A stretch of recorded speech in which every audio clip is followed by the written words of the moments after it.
yi ñu bokkal plateau bi di nuyu Sénégalais yi ñuy seetaan si biir réew mi ak si bitim réew. très bien waa Thiadiaye FC dafa am joueur bu leen intéressé. am nañ club par contre am nañ club. am nañ Thiadiaye FC ñoo ngi góorgóorlu. 10e division.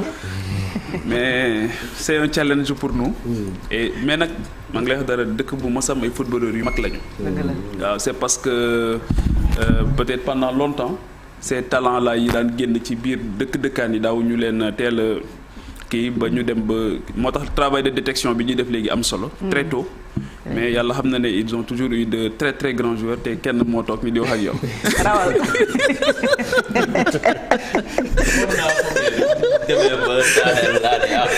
te da ci ànd ak fulla ak sérieux gi muy wax nii. non mais moytul dëgg la nag foog ñu organiser ma ne boo moytul dëgg la foog ñu organiser match pour tester. non mais man demoon naa ba ne bàyyil ba prochain match bi kon demoon naa ba ne kon y a des pépites là-bas. on verra du ma si commenter. waaye est-ce que match bi du jot mu laal café Touba am toog naan maa ngi leen di ñaanal barke sëriñ bi yàlla ngeen am ndam. ñëpp dem ci daal ni ma ko xamee nii. taekwondo moom moytu leen ko nag. aywa kon ak karaté may nuyu ñi nekk ci discipline yooyu yëpp. et puis ñoom Cheikh Tidiane aussi tu parles le sport. tamit souvent dañ leen di léser. waaw mais xam nga rek ñi nekk ci sport collectif yeeg souvent mais tamit xam nga. par exemple yow xam nga tyrannie bi am. waaw par exemple tey jii gis nga karaté. gis nga kung fu. taekwondo li ñu indi ci dëkk bi ci médaille yi. ba amul benn sport bu ko fi indi. et aujourd'hui il y a des champions qui font la marche pour pouvoir vivre. c'est ça. Ils demandent de l'argent pour pouvoir vivre. mënuñu faju ils sont d'illustres inconnus. Ils n'ont même pas la possibilité de gis naa ci ñoo xamante ni bu ñu mujjee dem karaté la yaakaar naa seen championnat bi ñu mujjee dem. mais seen doyen ñoo mujj cotiser. pour billet yi pour xale yi mën a am billet pour dem. en fait en général sport c'est l'expression populaire en fait si tu veux boo xoolee Sénégal ñu intéressé wu arts martiaux. bëri amul aspect populaire boobu. par rapport ak football par rapport ak football par exemple. c'est malheureux nag c'est malheureux que ñuy surtout di dugal investissement. parce que dafa dem ba détendre ci sommet bi. exactement parce que soo xoolee ñoom suñuy investir. fa ñu mën a récupérer la ñuy. voilà exactement investir. alors que Dieu sait qu'aujourd'hui même pas pour affaire nationale mais arts martiaux li mu mën a def tey jii ci xale bi. ci bu koy gunge ko ci màggam. ci yar bi man gis naa dojo bu ma doon fréquenté ma ci rendre hommage d'ailleurs ki nga xamante ni moom moo ko yor di ci def liggéey bu am solo sama turandoo la sama nijaay la en plus Papa Djibril Fall la tudd comme man maître Fall liggéey bu am solo bi mu doon ci def daan naa gis ñu indi xale boo xamante ni parents démissionné na école bi résultat yi baaxatul woon mais bu duggee ci dojo bi commencé entraîner da ngay gis ne dafa am faculté yoo xamante ni arts martiaux yi daf koy développer. waaw boobu bref balaa ñu def loolu moom il faut que ñu dem ci jàngat bi xam naa mais moom ak Assou Mbène il faut ngeen tëji fii saal ah. waaw il faut ñu jàngat ci waaw il faut ngeen tëji fii saal tamit Yatma Lo ak CNC bu 2S ñoom ñi ngi ciy def liggéey. Yatma waaw grand Yatma ak Pape Djibril Fall moo lay wax noonu moom aussi moo ngi Walfadjri di def émission rubrique mais souvent traitement bi dafay des trop et bu fekkee ne ñoom ñi nga xamante ni ñoom ñooy def art bi ñoo obligé nar a porter la communication et l'information si ça pose un autre problème. tout à fait. parce que il faut que gars yi jàpp non Assou bu Pape Ibé Sall bi da ciy am rôle Assou xëy xamoo ni da takk ceinture. moytu ko ancienne gloire moytu la tooñ Assou ancienne gloire Pape Djibril raw ko ci karaté bi aywa. waaw non man nag sama karaté day ko dégg. parce que xam nga li ma suma benn xarit doon wax sëriñ du ma tudd turam daf ma doon wax ne ma dëkk bi moom na nga fexe ba nga dugg karaté. mu ne ma soo duggee karaté nga fexe mu siiw rek nga am jàmm. gars yi may la. waaw donc di leen gërëm bu baax di commencer d'abord ci ñaari information avant mooy dugg ci jàngat bi rapidement. bu njëkk bi fàtt yi sunu mbokku taalibe yi mbokku jullit yi nga xamante ni ñoo nekk fële ci Lyon en France. ñoom ñooy finaliser seen kër bi ñuy jënd foofu di ko def kër Cheikh Ahmadou Bamba Khadim Rassoul. ñu am une pensée particulière à Serigne Mourtala parce que à chaque fois bu ñu ko tuddee woon kër Cheikh Ahmadou Bamba danaan kër l'islam rek la. donc et que c'était des maisons yoo xamante ni dañuy permettre quand même diaspora bi nekk foofu ñu mën a am une benn kii boo xamante ni réceptacle boo xamante ni seen doom yi seen njaboot dinañ ko mën a dem jàng xamee fa seen diine ak voilà donc loolu nekk lu am solo léegi avant le 19 mars ñoom ci lañ bëgg a finaliser li nga xamante ni moom mooy achat kër gi donc ñu ciy woo ñëpp képp koo xamante ni mën nga si jàpp rek nga jàpp si ba ñu mën a jëmmal li nga xam moom mooy seen bébét leneen lii aussi c'est vraiment benn cri du cœur boo xamante ni dama koy am par rapport ak ñi nga xamante ni ñooy liggéey ci Ila Touba je sais pas ndax am ngeen information bi Chérif mais c'est une information douloureuse boo xamante ni ñoom ñoo ngi koy dund et que on le savait déjà parce que xam nga concession boobu dafa posé woon problème parce que l'entreprise chinoise bi nga xamante ni moom moo ko liggéey en réalité kenn xaaru ko woon pour mu exploiter ko mais bi ñu demee ba ci biir l'appétit vient en mangeant ñoom ñu ne xam naa ne dinañ ko kii à l'époque le contrat bi nga xamante ni moom lañ ficelé woon le contrat était fustigé parce que dañu waxoon ne ñoom amuñu xarañteef ngir exploiter fexe nañ ba trouver une alchimie avec une entreprise qui est au Sénégal qui est en charge si nga xam domaine de prédilection sécurité la ba nga xamante ni gagné nañ marché pour liggéey ko mais aujourd'hui li nga xamante ni moom mooy aberration mooy depuis le 1er mars 2019 ay sociétés intérimaires ñoom ñoo nekk seen diggante entre ak SRBC bi nga xamante ni moom mooy la maison mère chinoise la société chinoise bi nga xamante ni moom moo waroon a contracter directement ak ñoom mais dafa bañ loolu dugal ci diggante bi ay sociétés intérimaires avec des contrats extrêmement léonins yi nga xamante ni garantirul xale yi ñu mën a bon ña fay liggéey du ay xale rek pour ñu mën a préserver li nga xamante ni moom mooy seen dignité humaine donc régulariser wuñ leen te dama leen wax ne leen après tant d'années d'exploitation waxuma sax régularisation mais ils doivent être indemnisés amuñu contrat amuñu contrat yoo xam parce que bii mooy 3e société intérimaire boo xamante ni ñëw na bëgg a contracter ak ñoom là ils ont refusé parce que ci seen droit la ñu nekk mais li gën a métti mooy bi ñu demee au niveau de l'inspection du travail daanaka dafa def un aveu d'impuissance mel ni mënu ci dara par rapport alors que les pratiques chinoises aujourd'hui sont connues quand ils se rendent dans un pays ils contournent la législation le droit du travail et dañuy trouver d'autres accords avec l'état bi nga xamante ni moom moo j'espère que c'est pas le cas parce que bu fekkee ne loolu la c'est extrêmement triste donc et la première société intérimaire bi nga xamante ni moom lañ contracté wol ñoom ci seen investigation dañu gis ne la société n'existait même pas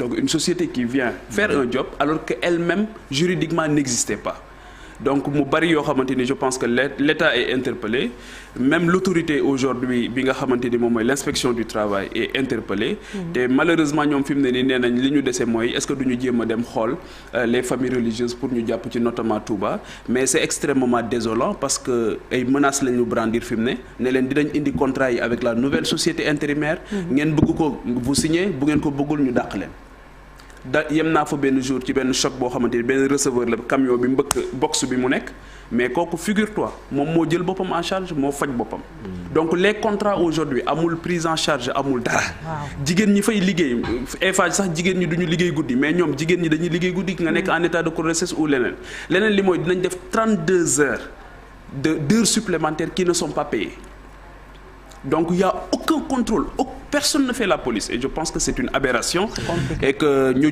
xam ne les sociétés chinoises souvent bu ñu demee ci dëkk di liggéey dañuy yóbbu ay prisonniers yuy purger ay peines donc te waruñu leen a yemale ak koo xamante ni franchement c'est un homme libre qui ne doit absolument rien à la société alors que kële dafay def des travaux d'intérêt public donc l'État doit être beaucoup plus regardant par rapport à ça voilà léegi pour revenir justement il y a un lien qui est extrêmement établi par rapport ak li ñu mujjee wax ni ak le thème bi nga xamante ni moom la ñuy débattre mooy aujourd'hui pour man c'est rappeler tout simplement le principe bi nga xamante ni moo fondé la justice.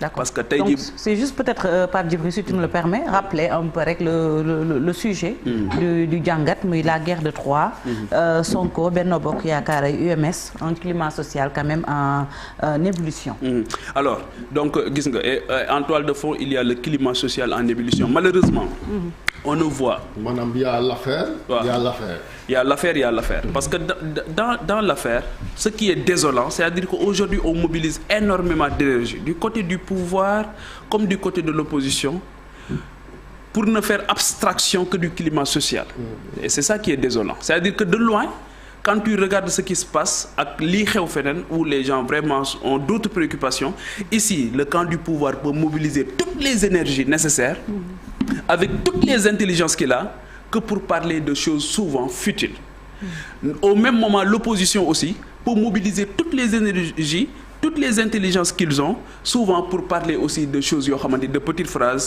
la période des boules puantes et ku nekk di génne li nga xamal nit loo xamante ni su ko génnee mën na ko discréditer alors que au même moment le monde bouge énormément et que au même moment aussi le système sanitaire ci wàllu éducation ñoo ngi ci guuta xamaguñu fan la ñu jëm.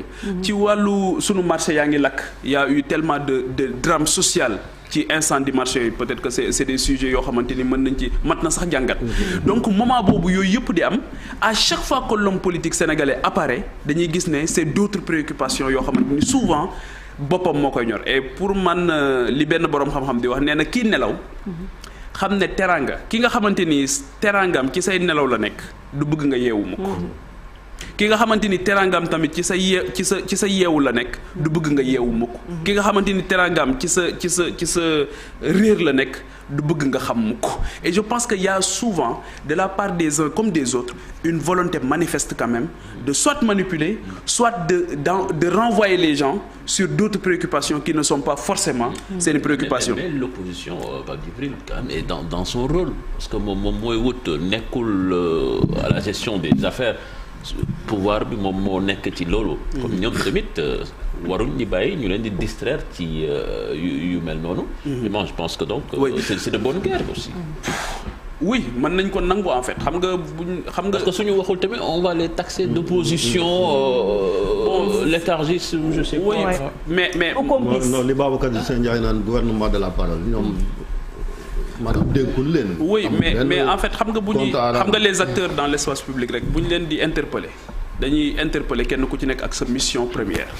xam nga tey jii bu ñu nee le rôle de l'opposition moi je veux bien comprendre le rôle de l'opposition aujourd'hui c'est-à-dire que opposition aussi dafa am rôle de proposition. opposition aussi dafa am rôle d'alerte. opposition aussi dafa am rôle boo xamante ni c'est un rôle qui consiste à veiller sur les intérêts yi nga xamante ni moom mooy intérêt supérieur te tey ji éducation ci la bokk santé ci la bokk ñooñu fi mu ne daanaka amuñu interlocuteur boo xamante ni moom la ñu mën a waxal donc l'institution aujourd'hui qui est au banc des accusés qui devrait nag institution bi nga xamante ni nag moo mënoon a dalal xel yépp moom moo ñëw nekkati au box des accusés c'est la justice mais ñu def ci benn confusion de taille et c'est le fondement de l'analyse mooy que l'UMS veut se faire passer pour la justice alors que l'UMS n'est pas la justice waaw l'UMS dafa nekk benn organisation corporatiste dafa mel ni rek tey ñu ne ñun suñu organisation bi nu mu tuddati sax waaw ñu ne SYNPICS c'est la presse alors que SYNPICS c'est pas la presse benn organisation la te SYNPICS sax gën a gën ndax syndicat la waaw syndicat la donc même l'UMS aussi syndicat la waaw donc ñoom aussi c'est pour défendre les intérêts matériels et moraux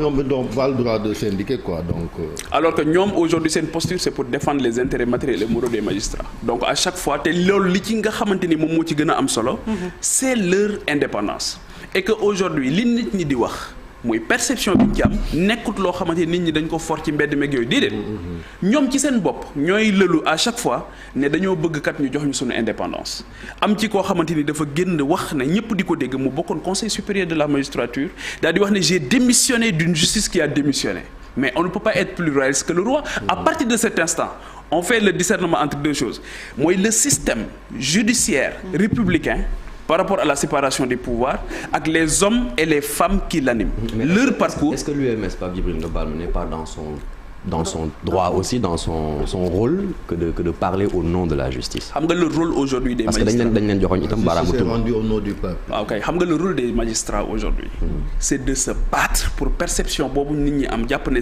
il y a un pouvoir qui est inféodé à l'exécutif loolu na dañ gis nga loolu su dañee coow am na koo xamante ni dafa amee wax am koo xamante ni ameewul wax jëf la am effectivement. te foofu bu ñu fa joxoñ baaraamu tuuma tamit. waaw mais yow la fa mu egg du man eggu fa. yow fais ce que tu as à faire. tout à fait. yaa ngi dégg donc le travail aujourd'hui bi nga xamante ni moom laay wax mooy dañu poser deux problèmes à deux niveaux double c'est-à-dire que bu njëkk bi mooy le système républicain aujourd'hui l'indépendance de la justice bi nga xamante ni tey ñun ñëpp il est de notre intérêt nous tous à ce que ñu xeex au niveau des magistrats pour que justice indépendante pour rappeler tout simplement que la guerre encore une fois c'est pas l'absence de paix c'est l'absence de justice sociale. dëgg la et puis Pape Djibril dogguma la sa foofu parce que jeudi passé dafa am lu am solo loo xamante ni je pense que mën nañoo jàpp ne révolution la sax ci système judiciaire te foofu la doon xaar UMS man bi ne dañu conférence de presse je pensais que ni ci la ñu gën a insister ko tontu Sonko mooy arrêt bi nga xamante ni Cour suprême génne na ko ngir annuler un décret bu président de la République signé ngir affecté woon benn magistrat boo xamante ni waa Ngor Diop je pense que c'est à saluer et que lii bu mu fi amati loolu bi ñu doon xaar UMS te loolu waxuñ ci et je pense que ça c'est important boo xamante ni mën na bokk ci liy jox indépendance justice maanaam exécutif fi bañ a nekk di def lu ko les carrières mënatee jouer ci carrières yi effectivement te loolu dafa bokkaat leneen loo xamante ni aussi dafay nekk talon d'Achille justice pour mu mën a assumer son indépendance bu fekkee ne aujourd'hui l'exécutif continue de pouvoir avoir une mainmise. Moi je suis pas en train de plaider pour une république des juges comme ni ñu koy waxee mais c'est trop simpliste aussi suñu ne les politiques justice rek ñu ne non on veut pas une république des juges. Oui, nous ne voulons pas une république des juges, nous ne voulons pas une république des journalistes, nous voulons une république tout court. Mais république la boo xamante ni aussi l'équilibre entre les pouvoirs souvent dafay dimbali ñëpp parce que on a vu dans certains pays ay souvent folie boo xamante ni dina dal ñi nga xamante ni ñoom ñooy jiite ba ñu jëfandikoo justice noo xamante ni après musiba lay jur. Donc il y a que le pouvoir qui arrête le pouvoir. Et que aujourd'hui la justice mooy li ma wax léegi l'institution en tant que telle xëy na am na correction yoo xamante ni war nañ ko def ba mu gën a am son autonomie parce que jusque là on n'a pas un pouvoir judiciaire on a une administration judiciaire. Parce que à partir du moment que amul autonomie bi nga xamante ni moom la soxla c'est beaucoup plus une administration qu'un pouvoir parce que pouvoir aussi dafa am lu muy signifier. mooy di nga am sa doole bopp di nga am sa jëfinu bopp di nga am sa xalaatu bopp di nga am sa plan stratégique de développement boo xamante ni boo koy tëgg benn influence extérieure du ci am et que loolu pour man lu am solo leneen li mooy les hommes et les femmes qui l'animent et je pense que c'est ça ñu bëri dañuy wax ne on a besoin d'institutions fortes on n'a pas besoin d'hommes forts les institutions ne sont que ce que les hommes et les femmes qui l'animent en font donc nit yi tamit il faut que souvent ñuy interroger wu ci seen parcours au-delà de njàng moom ñëpp a ko def am na foo xam ku fa egg foog nga jàng mais ci sa parcours ci sa rapport bi nga am ak pouvoir sa rapport bi nga am ak xaalis ak sa jaar est-ce que sa jaar plaide na pour nga occuper poste bi au-delà du fait que am nga xam-xam parce que ñoom ñëpp am xam-xam bi c'est le dénominateur commun mais daf ci am foo xamante ni bu ñu fa tollee gis nañu yenn saa yi ay juges dans le monde yu dressé wu contre le pouvoir d'une façon incroyable gis nañ fii ci Sénégal ci ay dossiers yoo xamante ni c'était des dossiers sensibles yu concernaient soit ay puissances économiques ay puissances religieuses mais ñu gis ci ay juges yoo xamante ni sublimé wu ci ba des ci histoire et que je pense que les cas font légion te loolu je pense que ne lu am solo la donc aujourd'hui l'UMS ce qui est désolant Cheikh Tidiane mooy l'UMS aujourd'hui qui devrait se retrouver dans une situation de réunir les deux parties se retrouve entre ces deux parties finalement et que c'est ça en réalité la nouveauté qui n'est pas son job. C'est quoi le danger? Le danger c'est la rupture de confiance. C'est-à-dire que qui était elle est déjà là de toute façon. Elle est déjà là mais peut-être que day creuser wu davantage te loolu kenn amu ci intérêt gis nga yàlla xam na ne c'est le dernier rempart la justice. Et que nous avons tous intérêt aujourd'hui à avoir une justice te la justice devient chaotique. Dans ce pays malheureusement. Que quand elle concerne de gros bonnets. Mais puisqu'on cite les autres pays du monde am na ci yoo xamante ni comme la France. Procédure yu mel noonu day impliquer ay personnages politiques mais on ne parle pas de problème d'indépendance de la justice. Si, souvent. Parce que France, c'est un cas très intéressant.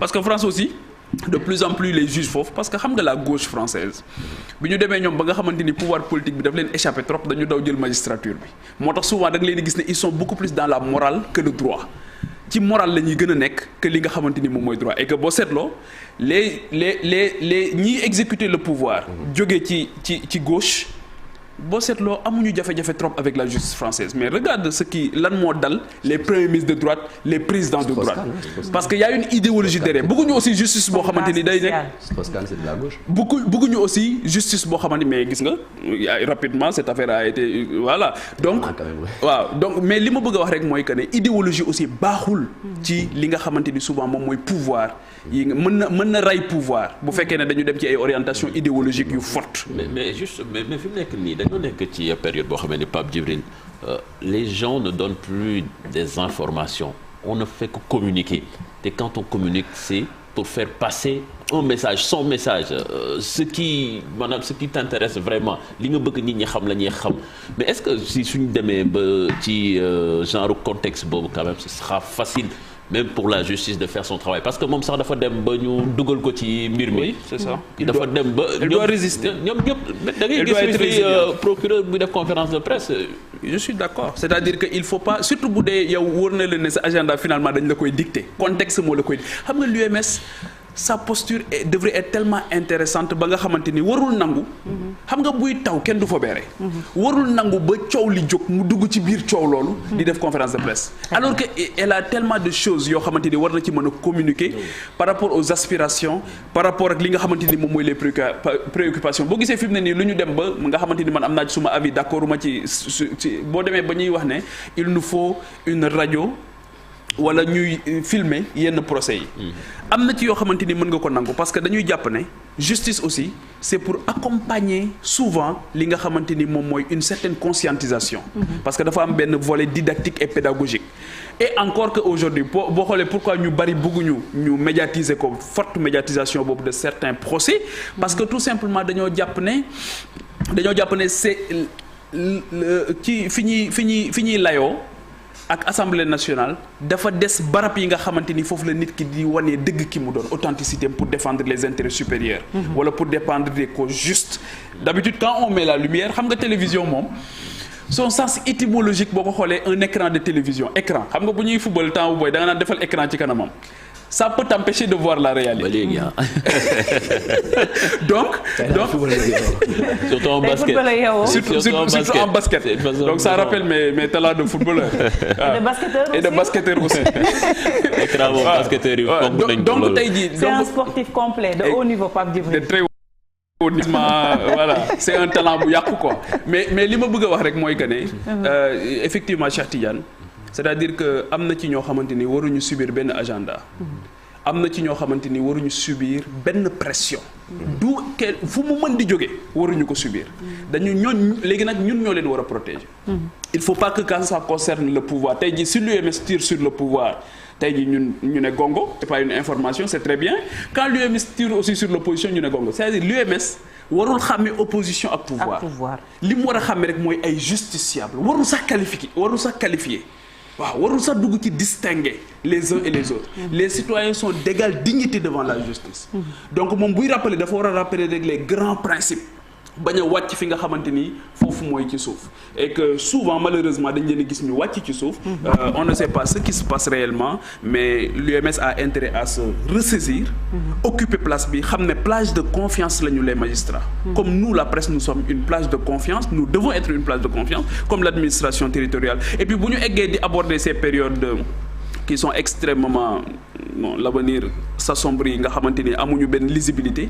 C'est là où on interpelle les acteurs à se conformer ak li nga xamante ni moom mooy seen éthique. Mais que faire maintenant du dossier parce que coow lu bëri na gars yi ngi xaar nañ procès mu ci wàll yëpp gis nga dem Maître El Hadji Diouf aussi def na déclaration Sonko def na déclaration Adji Sarr def na déclaration UMS aussi nga dégg ko léegi dañuy bàyyi dossier bi wala dañ koy àtte. Mais xam nga mooy li ma wax léegi c'est-à-dire que du kenn moom moo war a justice warul dafa war a suivre agenda. Chérif, on a vu dans ce pays que quand la justice veut être très rapide elle l'est. Gis nañ dossier yoo xamante ni ñëpp dañu jom mi woon ci ni mu gaawee.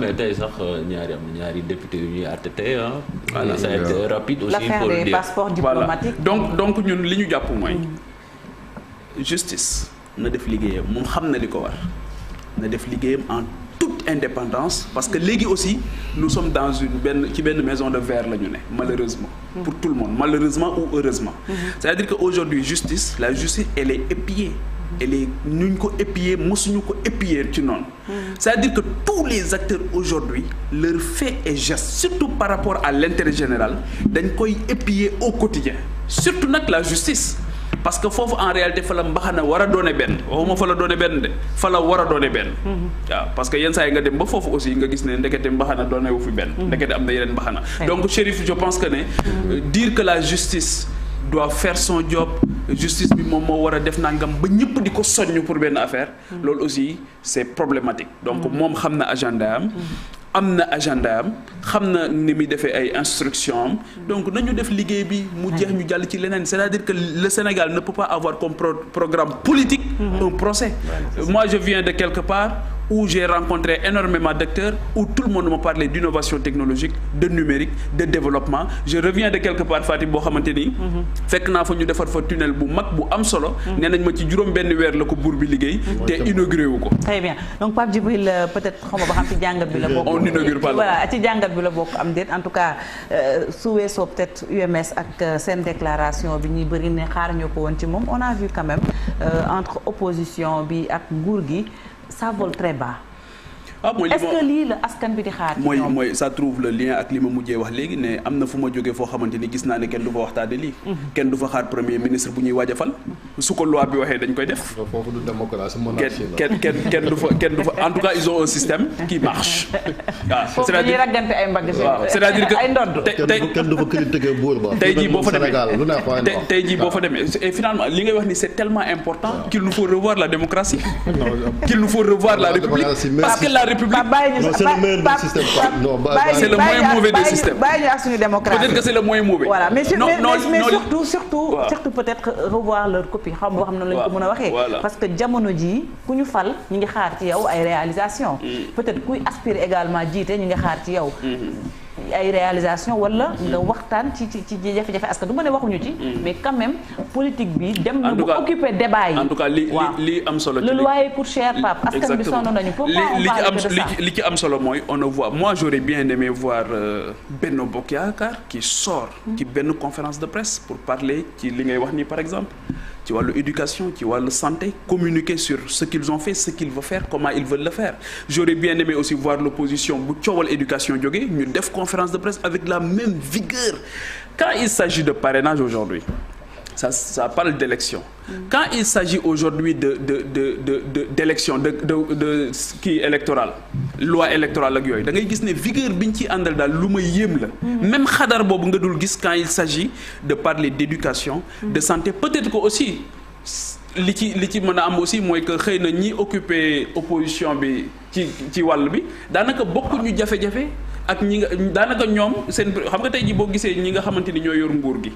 seeni doom xëy na duñu fajoo ci suñu système sanitaire seeni doom xëy na nekkul ci suñu école mais loolu aussi mooy daal ñi nga xamante ni ñoom ñoo nekk ci opposition bi ca kaw c'est-à-dire que ñoom aussi mën nañoo bañ a bokk préoccupation ak li nga xamante ni moom mooy population yi mais c'est là où les populations sont interpellées que ñu xam nag kan moo bokk ak ñoom seeni naqar kan moo bokk ak ñoom seeni tiis leneen li nga xamante ni moom moo malheureux mooy que ñun dañ leen a nangul ne la vocation d'un parti politique c'est de conquérir le pouvoir et de s'y éterniser pour man c'est une définition qui est lamentable la vocation d'une organisation politique c'est de participer à l'amélioration d'une conscience citoyenne te loolu c'est une responsabilité de la formation des militants qui forment les militants aujourd'hui lan mooy le militantisme yan cause la ñuy épouser ba war a ànd ak nit koo xamante ni tey ban idéal la ñuy épouser et je pense que ne c'est là où c'est extrêmement yaa ngi xaar ci opposition bi aussi ay propositions mais est-ce que ñoom seen responsabilité am na ci parce que boo ñëwee suñu constitution bi ci référendum 2016 am na statut chef de l'opposition nga xam bu amoon ñu xam ko loolu mooy rôlam des fois sax président mën na koy concerter ci yenn situation yi mais loolu boobu ba léegi gis nga ko poste banque fa kenn jëlu ko xamoo sax kan ci naka lañ mën a tànne le chef de l'opposition fii Sénégal.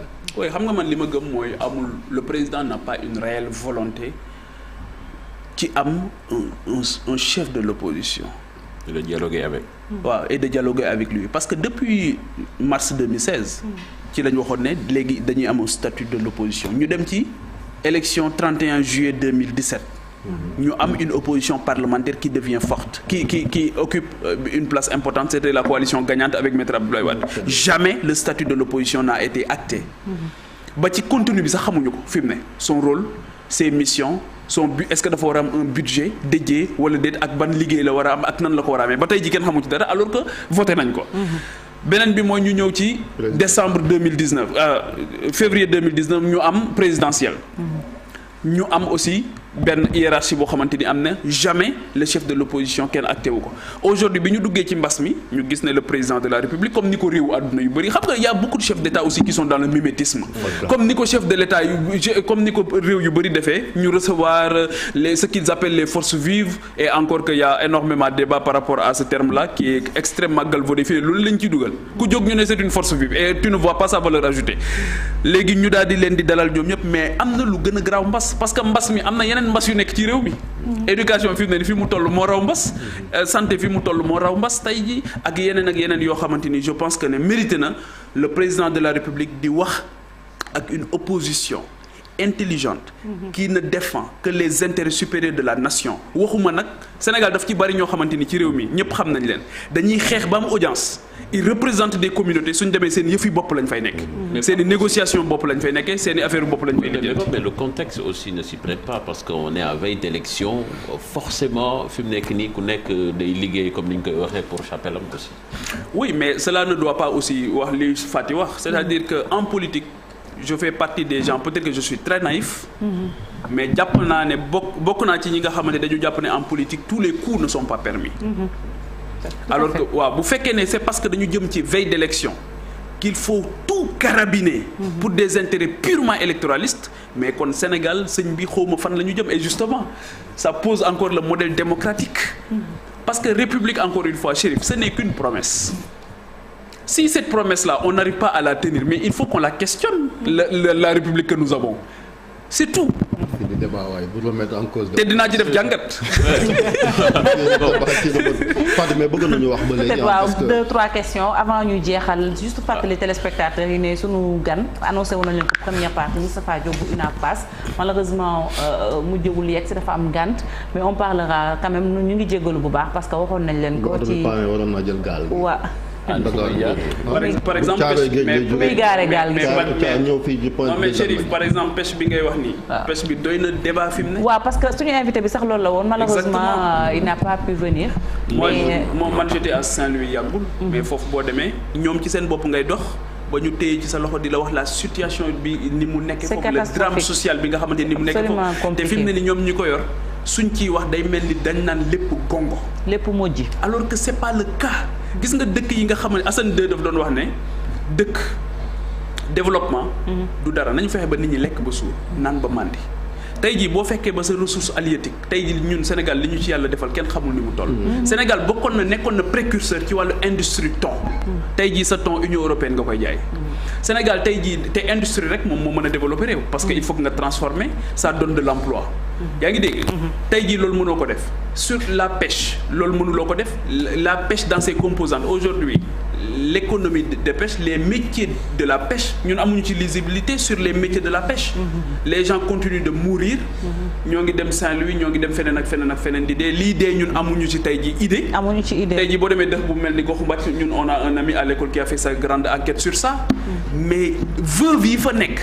ñi nga xamante ni tey jii ñoom la seen jëkkër dem ci géej gi dee te amul benn kenn lijjantiwu leen mais kenn xamul ni mu toll et ça explique la reproduction sociale bi egg foofu na seen maam yi doon nappe noonu la ñuy continuer nappe te ils ne demandent rien ils demandent juste à avoir un outil de travail qui leur permet de faire leur job bu ñu leen di jox sax ay moteur day mel ni ñu ñuy sarax waaw day mel ni ñu ñuy sarax li nga xamante ni ñoom ñoo ko moom et puis ce qui est pire mooy am na benn liggéey d'anticipation boo xam ne kenn xamul sax ndax def nañ ko fii ak at daanaka dañ commencé exploitation pétrole ak gaz te ñëpp xam nañ ni loolu dafa am incidence ci secteur mais le coût écologique et ça va impacter on va dégager est-ce que jël nañu ñi ngi jël ay gis nga fi mu ne nii wax naa ko fi benn jour ci benn émission am ku ne ma oui mais tu en parles mais loolu c'est dans nos documents ma ne ko le problème c'est pas vos documents le problème mooy vos documents là c'est pour être en phase avec les organisations souvent internationales qui regardent ce que vous faites pour pouvoir financer ma ne ko le problème du document de le problème mooy ki nga xamante ni moom pêche la yaakaar jàngul école xamut lan la mbir mi di wax te moom mënu ci et puis gis nga pêche les ñi nga xamante ni mooy population yi nga xamante ni ñoom ñoo ko donn ci seen i maam non seulement dañ ci war a gis seen bopp mais Chérif Dia mi nga xamante ni donn nga xam moom sàmm la xam Jolof la dëkk moom war na mën a xëy gis ci pêche opportunité d'affaires dem dugg ci et que tant que secteur yooyu noonu primaire tant que eggul foofu ci opportunité d'affaires nga xamante ni da ngay dem am gis Sénégal tey jii boo demee tey jii dëkk bu mel ni Angleterre Canada mais il y a une grande école des fils d'agriculteurs te ñun tey ci agriculture 70% nee nañ ci secteur boobu la ñu nekk non secteur primaire mais sëñ bi tu ne peux rien faire sans ñoom population active bi nekk foofu kenn xamul ni mu toll et pour man jusque là rapport bi nga xamante ni moom la ñu am ak ñoom les gens qui sont dans la pêche les gens qui sont dans l'agriculture les gens qui sont dans l'élevage tey jii boo jëloon budget bi ñu alloué à l'élevage tu as envie de pleurer avec ça da nga naan amuñu ambition. et puis lu gën a métti mooy yaa ngi koy wax pêche artisanale mënuñu rivaliser quand même ak les grandes industries parce que ñoom bu ñuy xëcceeg seen filet yooyu ñi la ñu ngi yor ay jumtukaay yu xarañ. et ça pose un autre problème mooy nuyu suma xarit Patrice Sané. ça pose un autre problème mooy li ñuy wax par rapport ak industrie yi nga wax. par rapport ak les géants qui arrivent ci suñu côte yi. pendant longtemps. Il y a des acteurs qui ont réclamé l'audit du pavillon Sénégal.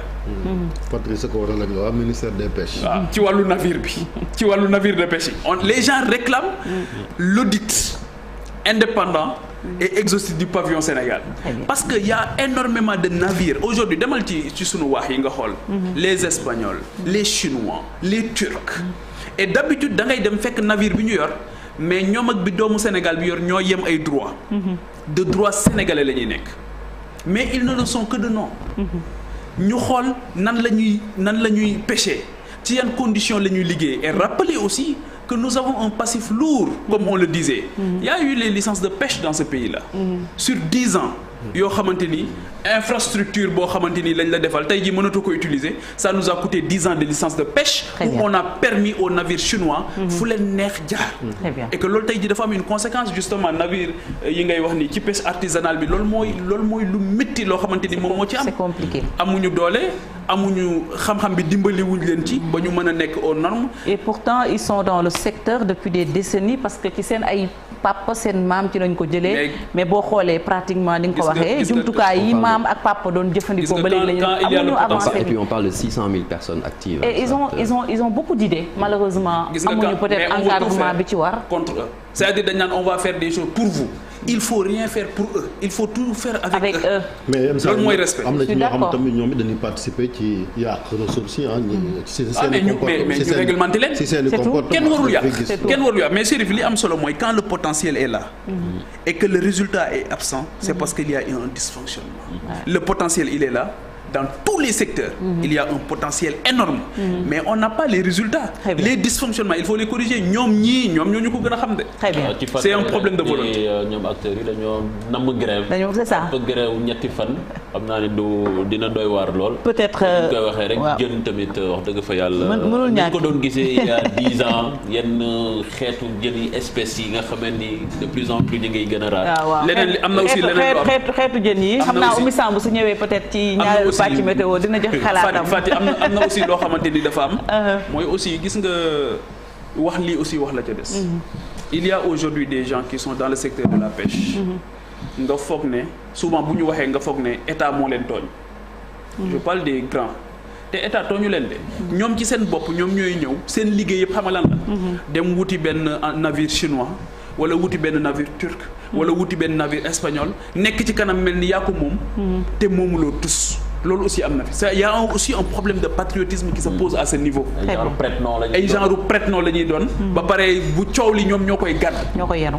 mais gis nañ fi benn public reportage bu amoon où on a vu des Sénégalais ñuy félicité wu du fait qu'il y a des navires étrangers ci suñu wax yi mais lii c'est une hérésie kenn mënu ko xalaat dans un état normal. Est-ce qu'il n'y a pas aussi le fait que suñu position stratégique peut-être moo ñu tooñ entre guillemets parce que bu ñu xoolee am na benn document bi nga xamante ne bon ça date de 2014 benn enquête cadre bu ñu def ci pêche maritime artisanale ñu gis na ne à l'échelle sous-régionale le Sénégal compte 72% du parc piroguier des pays de l'UEMOA ak benn taux motorisation boo xamante ni ça tourne aux alentours de 85%. 100%. Donc on disait à cette époque déjà que le Sénégal était leader dans la sous-région. Ñu gis na ne sax en 2016 397 871 tonnes débarqué na fi de poissons débarqué na fi donc pour une valeur globale estimée à 180 milliards de francs CFA. Ñu gis na ne déjà il y a des retombées économiques très très considérables. Est-ce que du itam suñu position stratégique moom mooy. C'était prévu pour l'inviter ça. Après on revient à la question est-ce que c'est pas notre position stratégique. L'invité va revenir inchallah parce que quand même le sujet est très très très très c'est intéressant. Extrêmement important. C'est extrêmement important tey jii boo jëlee dëkk bu mel ni Mbour c'est pas une stratégie pour contourner sa question. boo jëlee dëkk bu mel ni Mbour nga xamante ni tey ressources halieutiques rek la ñu am. boo fa demee tey ji bokk na ci dëkk yi nga xamante ni li ñuy enregistré ci départ pour émigration clandestine kenn xamul ni mu toll. ñaari profil lay am. profil bu njëkk bi mooy kiy dawal gaal gi ndax yow dawaloo ko man dawaluma ko. ki koy dawal mooy ki daan nappi te amatul jën. boobu mooy premier il change de job. il devient un passeur. keneen beneen profil bi mooy. ñi ci nekkoon c'est réprimé par la loi mais. c'est réprimé par la loi beneen bi mooy ñi ci nekkoon ci pêche bi. te mu wóor leen ne ñu ci bari xam nañ ndox jàpp nañ ne xam nañ ndox. fekk na ñoom niveau ndox bi ñu xam ak bi ñuy xaar bi leen di xaar bokkul. ñooñu aussi dañuy dugg ci gaal yi donc. Le certificat d'échec il est délivré il est là il est réel. tey jii dafa mel ni li nga doon interpeller maire yen bi. maire yen xaw ma jas xaw ma fi ñuy defar le port. Ndayane vraquier Ndayane. tey jii xam nga dëkk bu mel noonu dinañ dem ba defar port ba boo moytul ba mu sotti. te ña fa nekk nga xamante ni ñoom loolu la ñu xam. duñ leen tàggat ci diggante bi sur les métiers du port les métiers portuaires. ba nga xamante ni bu port bi ñooy ñoom dinañ ci gis c'est-à-dire on va créer un îlot d'opulence dans un océan de pauvreté. ñi ko wër yëpp pour tey jii nga jël le stade mais les stadiers là. mënoon nañu def une discrimination positive à l'endroit des populations de Diamniadio. ñi nga xamante ni seen alal ressource matière première la ñu jël. def ci benn infrastructure d'utilité publique. mais les stadiers que tous ces métiers là qui tournent autour du stade. mënoon nañ leen ci teel a intéressé. doguma la ba ci kay fleuriste ba kay. mais doguma la sax Pape Djibril mais soo wàccee si boo duggee ci terre bi soo àggee ba jam ñaajo. waxuma la sax kii askan wi mais yow pour nga dem ci yenn bërëb yi. c'est tout un problème parce que dispositif bi ci waroon am sax des na.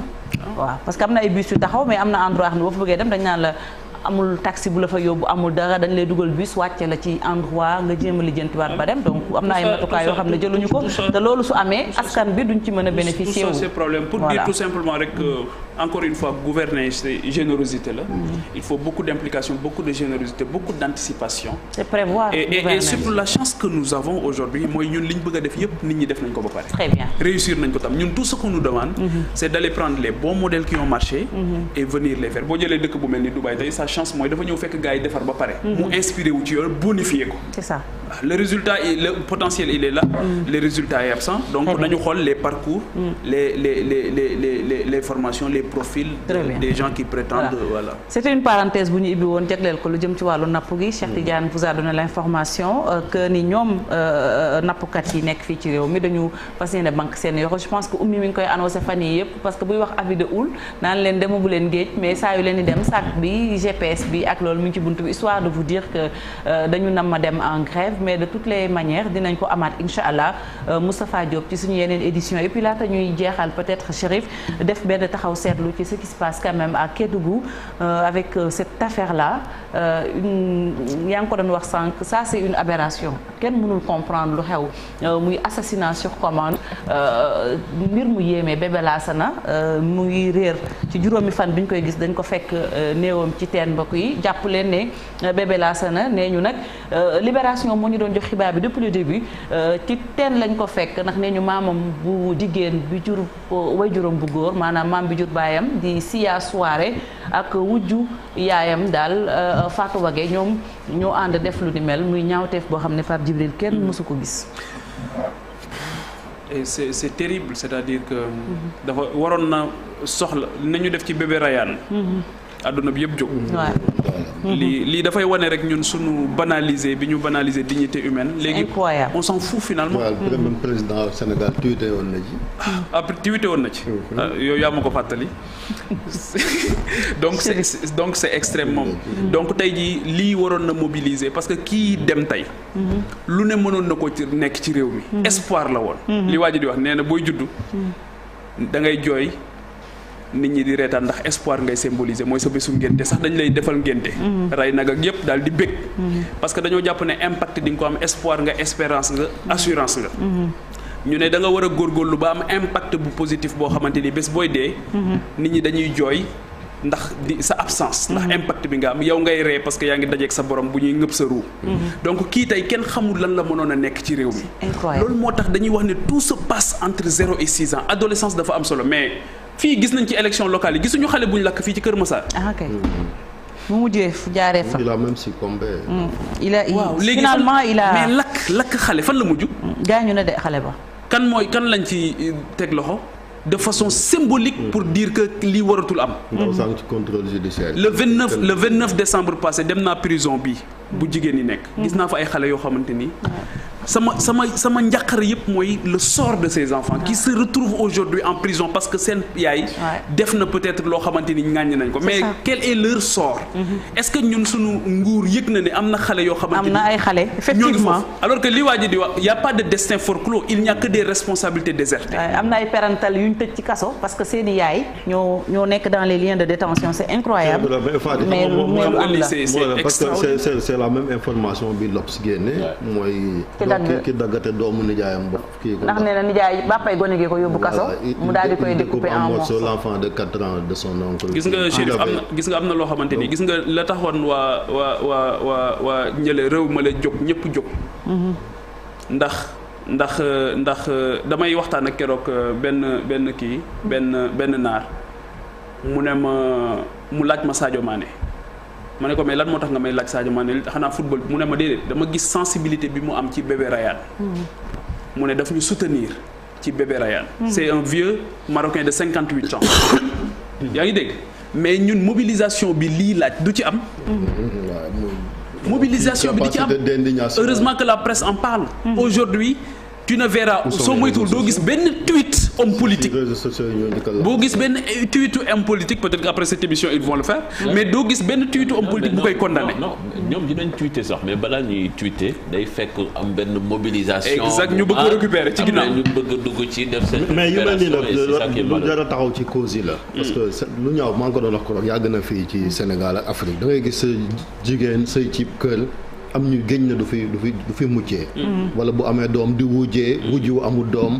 mu iñaanee ko donc day problème yoo xam ne yàgg na ci société Sénégal yu ni mel taw parce que xeet yu mooy nit parce que dañ ne wujju yaayam moo nekk derrière jël beneen mais li gën a grave Chérif moom maamam xale bi maam ja siyaas soirée maamam bi jur papaam maamam bu jigéen bi jur papaam goro yaay ji lu njit njaaga mooy njaag mook Fatou Wagé ak ku ñu naan Fatoumata Tunkara donc ñetti soxna ñoo seq mbir mi en tout cas pour l'instant enquête bi loolu la waneegul et je pense que Chérif pour man kenn mënul comprendre ce qui s'est passé pour ce cas Max. normalement jigéen moom moo war a gën a mën a am genre nga fekk xale buy dund nga seppi ko ci ay nelaw sànni ko ci teen. je pense que curiosité mënul passé loolu. xam nga bébé rien ne l'explique rien ne le justifie. xam mais fi ñuy rayee suñu bopp rek mooy ñu xam ne bébé Lansana papa mag yaayam juruñu ko de ñun ñëpp ñoo ko bokk. effectivement tant qu'on n'arrive pas à ce niveau là. et justice pour cet enfant yàlla xam na ne duñu ci génn. te gis nga am na justice yoo xamante ni pourquoi ñu gis nga histoire souvent wala le passé souvent du soxla sax avocat histoire lay soxla. histoire tamit dafa am solo parce que dafa lay permettre nga mën a taxaw ci présent bi bu baax pour envisager le futur. mais dans cette affaire là di nga gis ne. mën nañu ko que minimiser négliger ko banaliser ko. ba nga xamante ni souvent suba dina amaat parce que li xew Kër Massar ci élection yi. mais sëñ bi loolu kenn ku nekk na ko natt ci sa bopp rek. c'est incroyable. yow sax tu nari mënoo ko imaginer. mais loolu xëy am lakk xale ba mu faatu ci. mu mel ni réew mi dara xewu fi. c'est ça li sëñ Cheikh Ahmed Tidiane si di wax daan kenn dafa mel ni dara safuñu ndax nee na kenn mënuñoo tere lekk suñu ceebu jën naan suñu ataaya. dëgg la kenn mënu ko tere. alors que il y a des moments yoo xamante ni. ça demande mobilisation bi amoon ci yenn organisation yi bi viol suivi de meurtre amee fële ca Tamba. je pense que yu mel noonu tamit soxla nañ ko ci genre yi. Binta Camara et en parlant de viol il y a un autre cas aussi peut-être ñu signaler ko avant ñuy dem mooy la petite de 12 ans qui a donné quand même naissance hier à son enfant 12 ans retenez bien que ni benn vieux bu am 60 ans moo ko violé ba mu accouché xale bi démb je pense que ñu ngi ko doon defal ay cagnottes sur les réseaux sociaux et qu'on réclame également justice pour elle donc ce qui se passe dans ce pays parfois il faut ñu ci def taxaw seetlu quand même et je pense j'ai vu Ami Barham Niass et les autres sur les réseaux sociaux ñuy évoquer le cas de la fille naan nañ ko dolli ñaan elle mucc na ci jàmm mais 12 ans quand même tu donnes naissance c'est compliqué gis nga la meilleure manière aussi pour jaan ji rëcc la mooy ngay dóor ci wattit bi foog ne ci jaan ji ngay dóor mooy comment est-ce qu'on en arrive à ces histoires mooy li ma wax léegi c'est-à-dire que réew yëpp dañoo jàpp ne réew yi nga xamante ni c'est vraiment des nations qui aspirent à quelque chose de grand dañoo jàpp ne tout se joue entre 0 et 6 ans 0 et 6 ans c'est capital te ci xale bi foofu nan lay màggee nan lañ koy socialiser nan lañ koy surveiller mooy li ma wax léegi il n'y a pas de destin forclos il n'y a que des responsabilités désertées mais la chaîne de responsabilité bi nga xamante ni moom moo jur li aussi dañ ko war a questionner. Très bien. C'est-à-dire que on n'est pas géniteur simplement on est parent. Même nag yeeg xar yeeg yooyu sax ñoo ngi sàmm seen njaboot waxuma la doomu aadama. On n'est pas géniteur seulement on est parent on est père et on est mère. Et quand on est père et quand on est maman. mais on a une responsabilité boo xamante ni dañu koy am. yaa ngi dégg keroog ñoo ngi may nettali benn koo xamante ni. dañ ne ko jàppal xale bi mu ne na bàyyi ba séquence bi mu doon seetaan ci film bi jàll. xale bi dugg ci fonde bi lakk. c'est incroyable c'est incroyable donc. c'est pas possible. c'est pas possible. c'est pas possible. non novelas moom na ma ko jéggal ba pare tey jii boo jëlee 0 à 6 ans boobu may wax boo jëlee le budget de l'éducation nationale. j'en parlais l'autre jour. c'est 1% je pense au moins qui est affecté à la petite enfance. C'est ça. Donc et la petite enfance a plus que tout le monde en fait besoin de voix. Mais oui. Parce que voix, d'argent, de travail. Donc il y a des yeneen secteurs yi nga xamante ne féministes yi et cetera ñu ngi xeexal seen bopp mais xale yi tamit. faut que ñu wut ñu leen di xeexal. et puis avoir un traitement spécial. envers ce genre de crime là. semaine passée rek maa ngi doon am benn débat avec des acteurs de la petite enfance pour xool Sénégal naka lañ leen di jàppale mais c'est un secteur sous-financé. Alors que c'est l'avenir de la nation. Non seulement sous-financé. Non seulement sous-financé mais souvent un financement aussi qui est confié à des organisations internationales.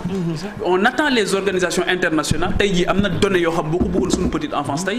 mais tu vas voir des organisations internationales présentes au pays. Très bien donc daal on n'arrive même pas à voir la réew foo génnee ba di wër ci mbedd mi bëgg dajeeg xale. fekk dafa ànd ak waajuram. Effectivement. jamais nga gis benn Almadies tu sors à 4h du matin les enfants sont là. Voilà et puis des jeunes des fillettes ñuy taxaw ci buntu boîte yi ñuy liggéey fajar xam nañ ko di topp nit yi di leen laaj xaalis c'est compliqué en tout cas daal gën a defaat taxaw seetlu peut-être ci xale yi dina ci am solo et puis ñu xalaataat bu baax encore une fois les parents de bébé Lassana ñu fàttali muy xale boobu ñu fekk ci teen ñu ne nag wujju yaayam ak maamam bi jur papaam ak xaritu wujju yaayam ñoom ñoo def jëye ji la et que démb on a fait quand même une reconstitution des faits ca Kédougou ak procureur ba di Baye Thiam ba je pense que enquête bi fi mu ne nii tegu na maintenant l'autre dinañ am développement bi 13h inchallah ci village bu foofu ca Kédougou effectivement et puis on en profite également évoquer waale le cas de la petite de 12 ans li ma ko doon waxee sànq bi nga xam ne am na doom ci viol koo xam ne moroomu waxuma sax maamaatam et c'est vrai qu'on a criminalisé le viol dans ce pays mais c'est compliqué donc voilà ñuy xalaat seen famille jamono ji ñu nekk ñu dem léegi ci ñaari yéenekaay yu Futurs Médias laata ñu dalal Oumy Samb ci météo.